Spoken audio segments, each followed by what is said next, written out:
स्वातंत्र्याचा उद्गाता कोटी कोटी मानवाच्या जीवनाचा नवप्रकाश, ज्याच्या जन्माने असंख्य मृतप्रायांनाही नवजीवन मिळाले, ज्याच्या वाणीने सम्यक क्रांतीची उद्घोषणा करून मुक्यांनाही वाचा दिली,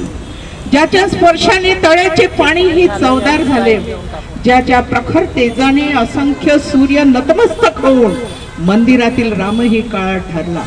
ज्याच्या लेखणीने स्वतंत्र भारताचे संविधान साकारले आणि ज्याच्या धम्मचक्राने या भारत भूवर पुन्हा तथागत अवतरले, ते परमपूज्य बोधिसत्व भारताचे भाग्यविधाता परमपूज्य डॉक्टर बाबासाहेब आंबेडकर।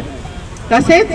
फुले शाहू भीमाची चळवळ साऱ्या देशात गतिमान करणारे मान्यवर कांशीराम साहेब आणि ज्या संत गुरु महात्म्यांनी या देशामध्ये मानवतावादी चळवळीत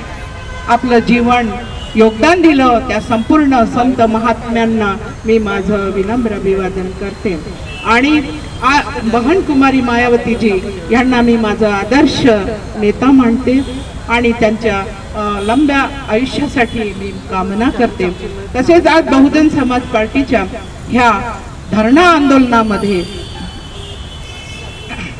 आपण सगळं उपस्थित होतात। एक कवी म्हणतो, चुकून बुद्धाशी नाते जुळले, चुकून बुद्धाशी नाते जुळले नाही तर आम्ही आमच्या घरात सापही पाळले असते, आम्ही आमच्या घरात सापही पाळले असते असा तो कवी म्हणतो, कारण आमचं बुद्धाशी नाते जुळले आहे, बुद्ध शांतीप्रिय आहे।